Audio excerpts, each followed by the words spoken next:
Happy Saturday! Coming up, we have an episode that has some parallels to our previous episode on the Demon Core. Both of these involved a nuclear incident, and both of them also have discussions of the Cold War rush to develop nuclear technologies that led to some dangerous shortcuts. This episode came out on October 12th, 2020. Enjoy! Welcome to Stuff You Missed in History Class, a production of iHeartRadio.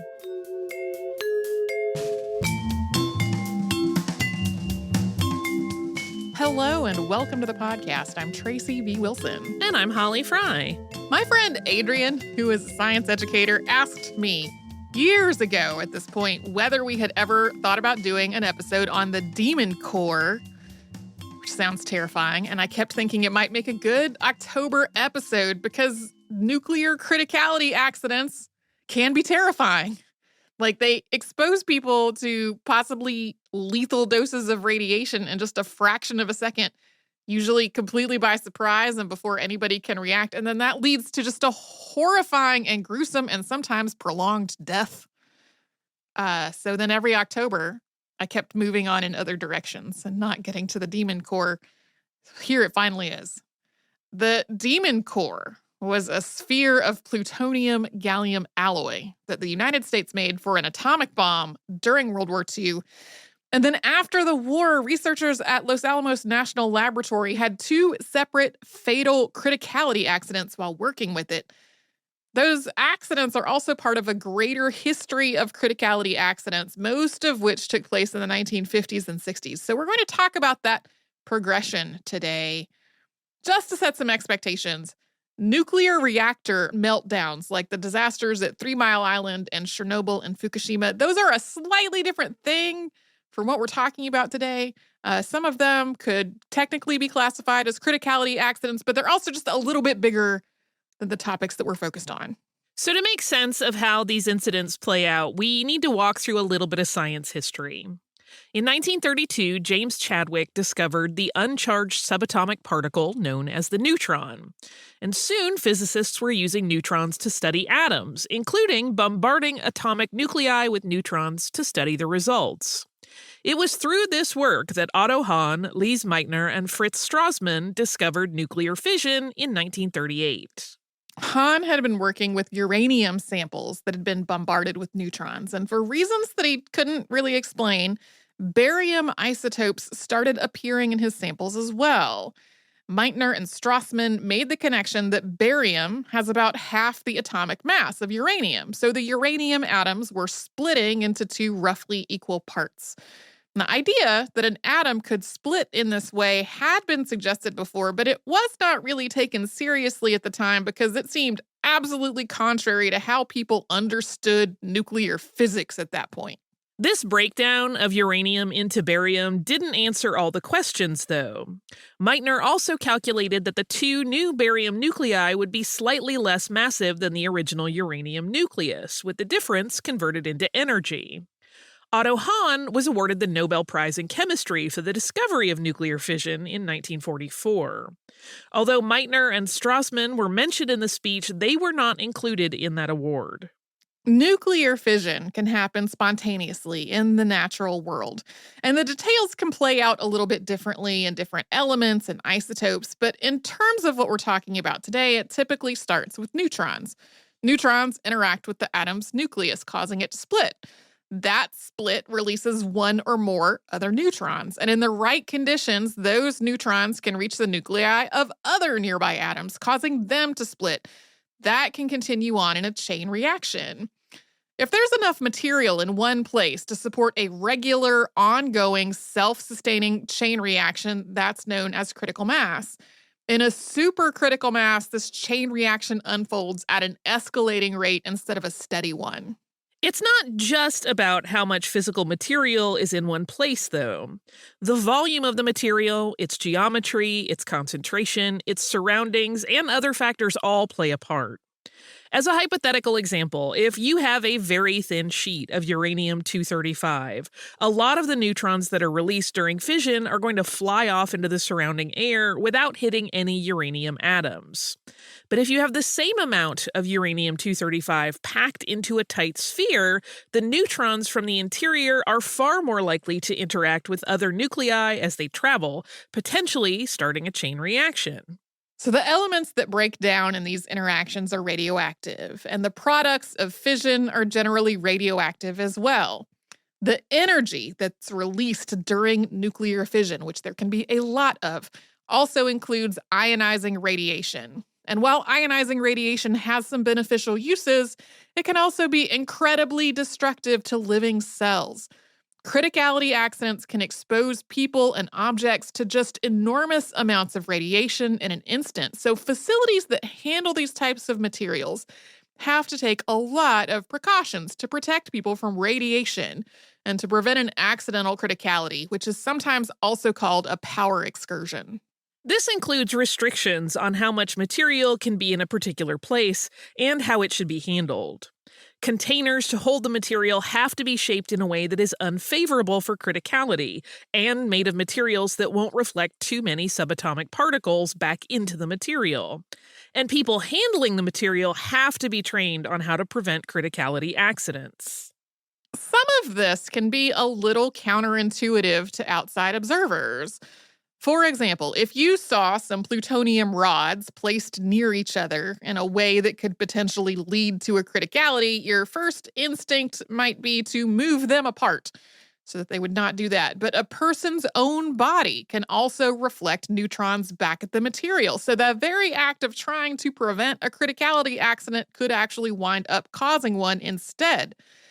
This is a real example. It happened at Los Alamos National Laboratory in August of 2011 after somebody made an arrangement of plutonium rods for a photo op. Fortunately, while what happened was outside the bounds of safety guidelines, it did not cause a criticality accident. Because nuclear fission releases energy, its discovery had immediate and obvious implications for both energy production and warfare, and multiple nations started trying to develop nuclear reactors and atomic bombs. In the United States, the effort to develop an atomic bomb was codenamed the Manhattan Project, which also involved the construction of nuclear reactors to produce the necessary radioactive materials for the bomb.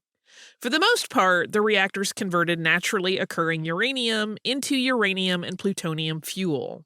Most of the natural uranium that was used in American projects during World War II was mined in what was then the Belgian Congo. And then after the war, that source shifted to the Navajo Nation and surrounding areas. The environmental, human rights, and health consequences of these uranium mining operations, some of which are extreme, are still ongoing today. For example, there are still hundreds of abandoned uranium mines on or near the lands of multiple indigenous nations in the U.S. And even though the EPA has entered into settlements totaling $1.7 billion, those settlements covered cleanup for fewer than half of these mines, and almost none of them have actually been addressed at this point. Although nuclear research took place at multiple facilities around the country, the primary lab for atomic bomb development in the U.S. was in Los Alamos, New Mexico. Simultaneously, researchers had to figure out the technology for the bomb, produce the nuclear material to power it, and figure out how to handle that material safely without accidentally allowing it to go critical or supercritical, all while trying to create a weapon that was supposed to go supercritical. One of the bombs that was created through the Manhattan Project was known as Little Boy, and it was detonated over Hiroshima, Japan on August 6, 1945. This bomb contained a subcritical mass of enriched uranium, along with a subcritical uranium projectile. A gun fired the projectile into the mass, and together, the mass and the projectile were supercritical. This bomb was equivalent to about 15,000 tons of TNT. It killed an estimated 150,000 people and leveled much of the city. The Manhattan Project also produced 3 plutonium cores to be used in implosion-style bombs during World War II. In this setup, the plutonium core is surrounded by conventional explosives. When those explosives detonate, they compress the core, causing it to go from subcritical to supercritical. One of these cores was detonated at a test at the Alamogordo Bombing and Gunnery Range, also called the Trinity Site, on July 16, 1945. Another was used in the bomb known as Fat Man, which was detonated over Nagasaki, Japan on August 9, 1945, killing an estimated 75,000 people. The third plutonium core was nearing completion when Japan announced its surrender on August 15, 1945, meaning that it was no longer needed for World War II. Later, the U.S. started planning Operation Crossroads, which was a test of nuclear weapons' effects on warships at sea to take place off Bikini Atoll. This third core, the one that would later be nicknamed the Demon Core, was slated for use in these tests. But in the meantime, it was used for criticality research. It was during that research that they nicknamed it the Demon Core, even though, to be clear, it did not kill nearly as many people as the other two that were detonated over cities. And we're going to talk more about the Demon Core after we first pause for a sponsor break.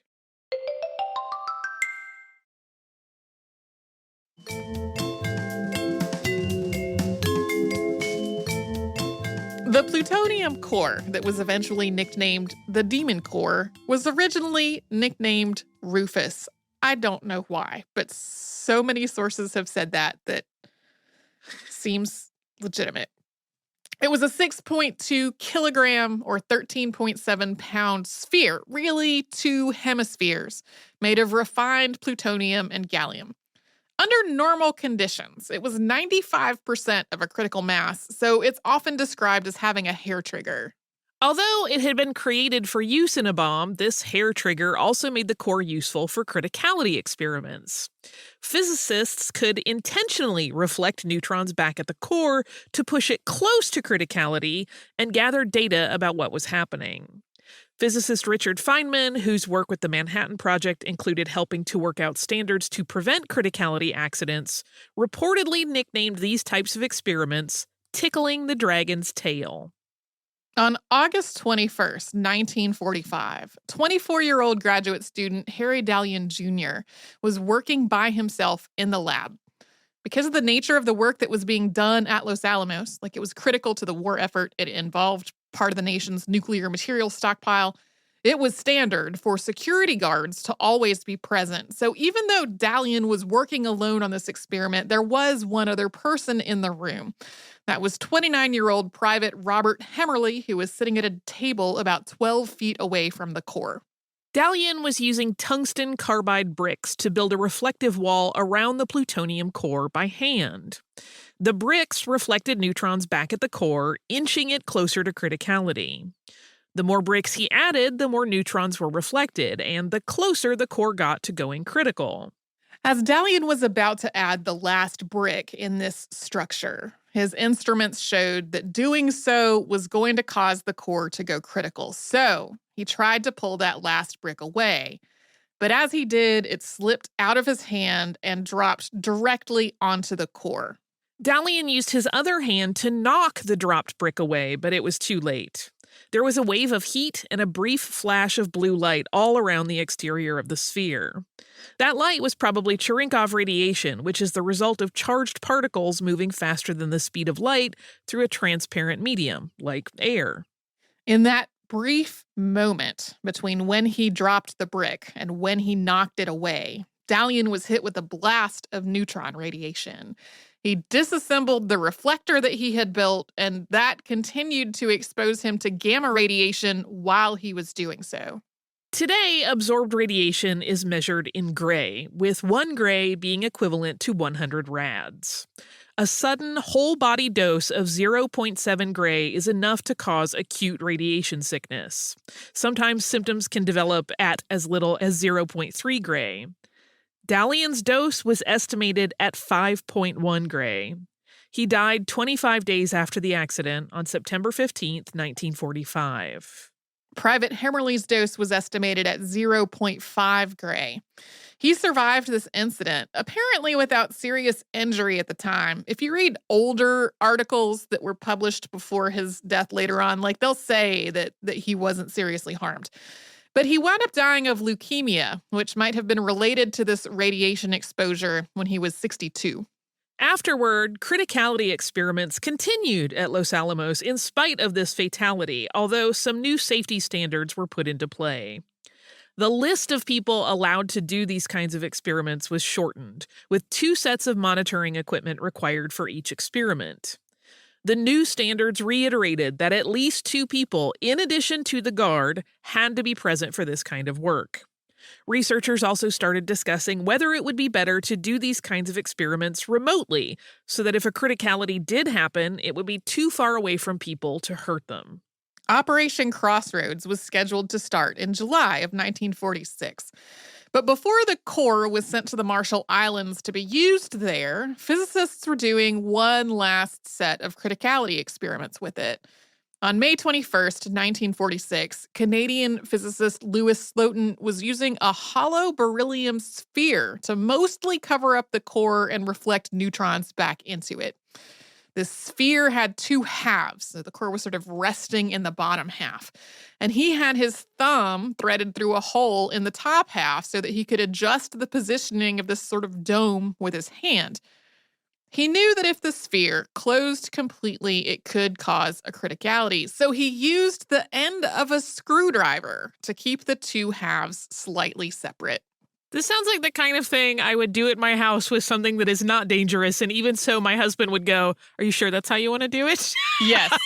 I have a story on this subject about myself that I will probably tell in our Friday behind the scenes. Fabulous. Because, while I have some understanding of how a person might do a really foolish thing, knowing how foolish it is, I was not handling potentially critical nuclear weapons cores at the time.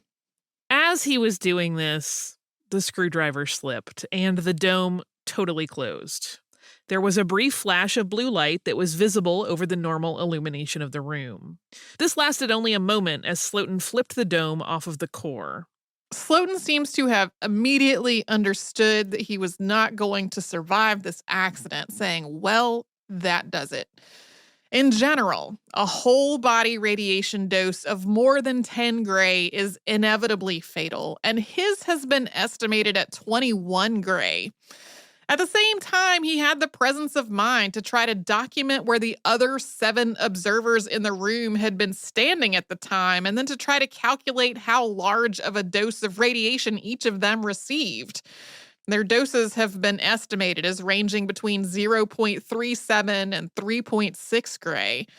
Slotin also tried to detect how much radiation was present in other objects that were in the room, but the detectors themselves had been contaminated in the accident. At the same time, he wasn't thinking entirely clearly. He asked a colleague to scatter film badges used to detect radiation exposure around the area, and that required the colleague to get close to the radioactive core to do so. Slotin died 9 days after this accident at the age of 35. And although he was the only person killed, 3 other people in the room had to be hospitalized for acute radiation exposure. And one of them was Alvin C. Graves, who was the closest to Slotin physically when this accident happened. Slotin had actually been training Graves as his replacement. Graves was seriously injured, and for a time it was not certain whether he was going to survive. He later developed cataracts and thyroid issues, and his death from a heart attack 19 years later may also have been related. In general, people have viewed Harry Dallion Jr.'s accident with a bit more sympathy than Louis Slotin's. Dallion was working alone, which was against protocol, but he was also a graduate student, so he was not as experienced as many of his colleagues. Slotin, on the other hand, was not only a senior scientist, but had also co-authored the official report on the accident that had killed Harry Dallion, so he definitely understood the risks and the potential for accident. His experiment was meant to be done with 2 1-inch spacers between the 2 halves of the beryllium sphere, but Slotin had removed these and was using the screwdriver in their place. Multiple other scientists who were aware of the criticality experiment he was doing thought it was inordinately dangerous, and in general, he had a reputation for being a little too cavalier around things like atomic bomb cores. Scientists nicknamed this core the Demon Core, not just because it had been part of both of these fatal accidents, but also because of some eerie similarities between them. Both accidents took place on the 21st of the month and on a Tuesday, and Slotin and Dalian both died in the same hospital room at the U.S. Engineers Hospital at Los Alamos. By this point, work had started on a remote facility for criticality experiments, and after the second accident with the Demon Core, hands-on criticality experiments like this were banned. In 1947, criticality experiments resumed at the newly completed Critical Experiments Facility at what was known as the Pajarito site. Criticality experiments there were handled with machinery and took place a quarter-mile from the control room where the people doing the experiments were. Since the amount of radiation drops dramatically the farther you are away from the source, this was much safer than doing something like stacking reflective blocks with your hands. Dalian and Slotin were the only two people to die from acute radiation exposure at Los Alamos during the Manhattan Project, although there were numerous other deaths in and around the facility during those same years. A lot of them were from accidents that had nothing to do with radioactive materials or bombs. This included motor vehicle accidents, construction accidents, and in one case, a 10-year-old who drowned when a canoe capsized. In 1946, 3 custodians also died of ethylene glycol poisoning after drinking wine that was mixed with antifreeze. In terms of the Demon Core, for years after this incident happened, it was believed that it was sent on to Bikini Atoll for use in Operation Crossroads as planned. And while it was described as, quote, a little hot but not too hot to handle after that second accident, it was saved for the last detonation, just in case that was going to affect the results. That last test wound up being canceled, and the Demon Core was later melted down and reintegrated into the nuclear materials stockpile. At some point, it was probably incorporated into other weapons. Before we move on, we should note that there have been ongoing issues with safety at Los Alamos National Laboratory in more recent years, aside from that 2011 plutonium photo op that we mentioned earlier. In 2017, it was rated does not meet expectations in the Department of Energy Nuclear Criticality Safety Program's annual report. That was raised up to adequate but needs improvement in 2018 and 2019. Also, that second accident with the Demon Core is dramatized in the 1989 film Fat Man and Little Boy, with John Cusack as a fictionalized Slotin, who is named Michael Merriman in the film. Yeah, I watched just that scene while I was working on this, and even knowing literally what's going to happen, I found it very tense. Yeah. So, we're going to take a quick break.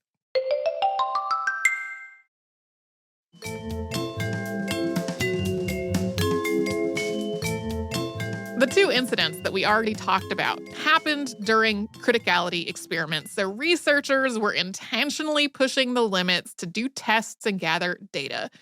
But many of the other nuclear criticality accidents have happened while nuclear material was being processed in some way.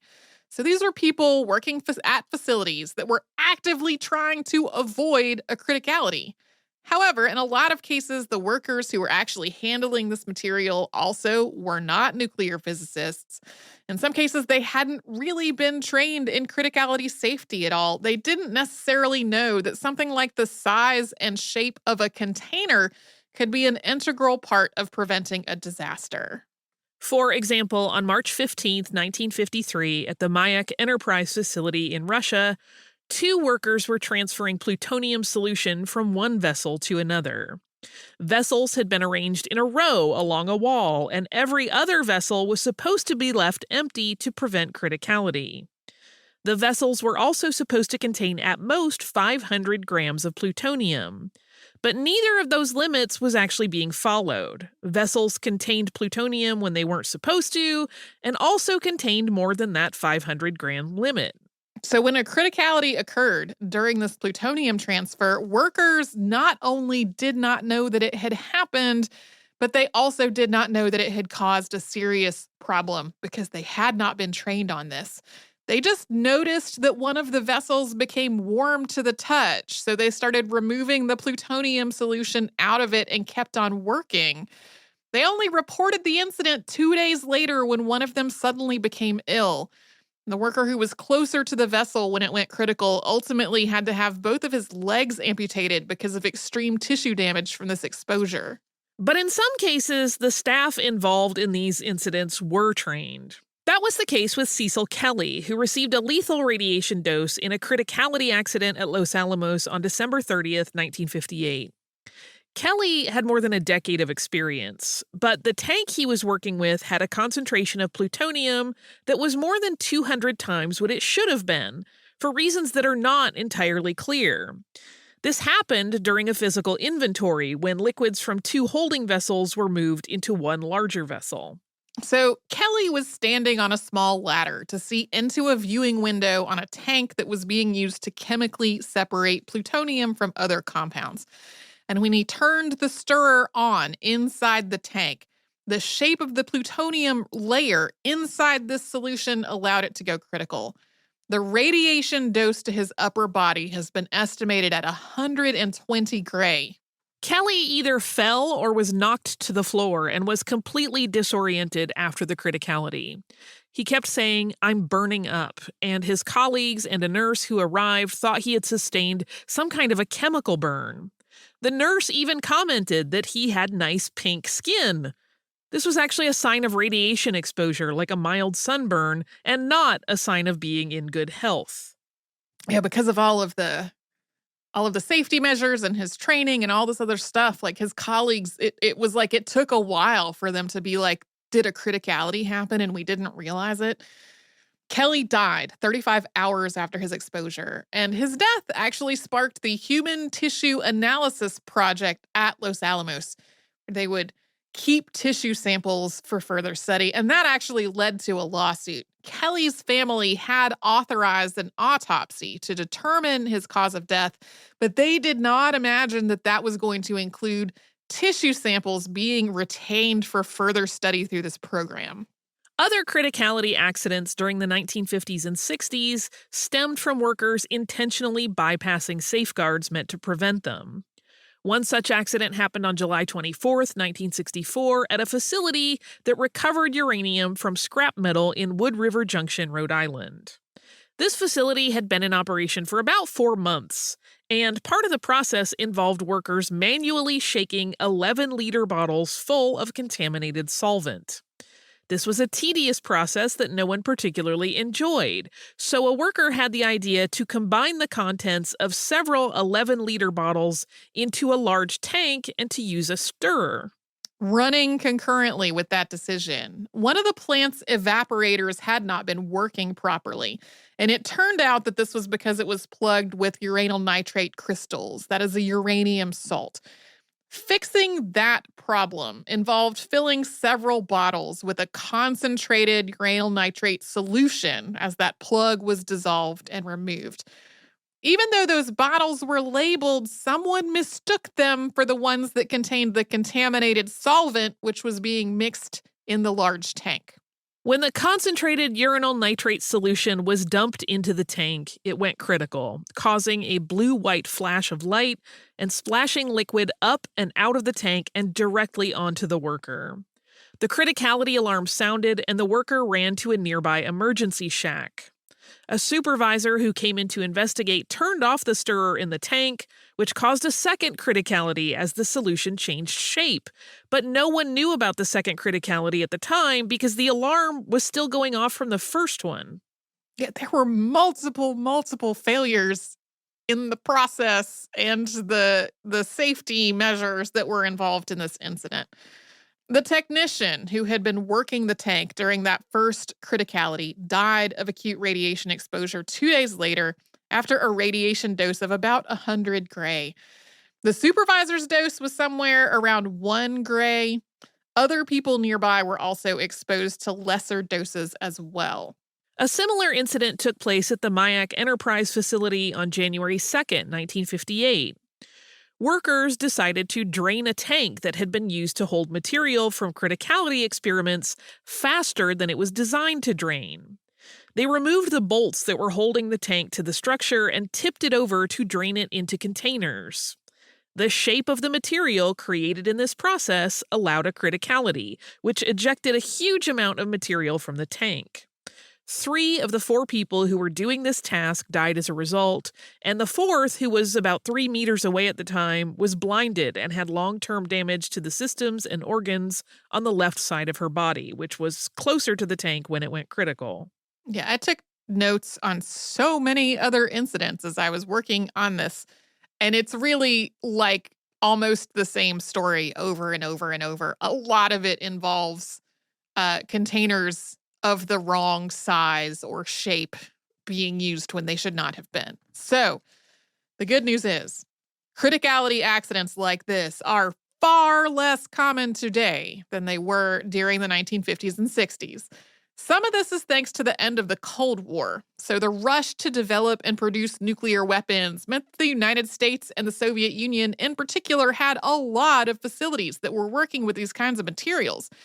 As we noted earlier, the accumulation of enough material to even be able to cause a criticality and an understanding of what it took to prevent a criticality, those two things were happening in tandem. In some cases, these facilities were basically working out safety standards as they went.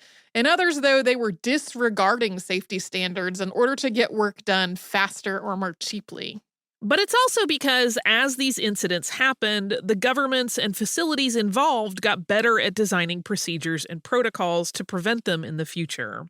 Like, instead of having a line of containers, half of which were meant to be left empty, just not having containers arranged in a way that a criticality could ever result, or not allowing containers with geometry that could allow a criticality into the facility at all. As a result, when it comes to criticality accidents during processing and handling, the world has gone from multiple fatal accidents every year to fewer than 1 per decade. The other side of that progression, though, is that when criticality accidents have happened since then, a lot of times they've been just totally unexpected. In 1999, there was a criticality at the fuel conversion test building at the JCO fabrication plant company site in Tokamura, Japan. Workers were using containers with unfavorable geometry because the ones they were supposed to be using were more difficult to fill. And the criticality accident that resulted from this was ongoing, with criticalities recurring over the course of 20 hours. 2 of the 3 workers who were nearby when it started died, and radiation was released into surrounding neighborhoods around the plant. Although this 1999 incident was similar to earlier ones in that workers had been using the wrong containers to make their jobs easier, it was also really an outlier. There were so many procedures and standards in place at the facility that people didn't think a criticality was even possible there. Because of this belief, there weren't even criticality alarms at the facility. The sensors that reported something amiss were gamma detectors. Yeah, so if we're going to have nuclear facilities doing such work, the good news is we're better at it now globally. As I was working on this and I was going through all of these criticality incidents, I got to this point where I was like, man, what's an outcome that can be here? Because just having one after another of these incidents was just incredibly grim. And it really is. Like, if you look at sort of a timeline, it goes from just a block of multiple every year through the 50s and 60s to like we get to the 70s and it's like one and then a whole long time and then one. So fingers crossed. We are past this as a society and a global world culture. Sure.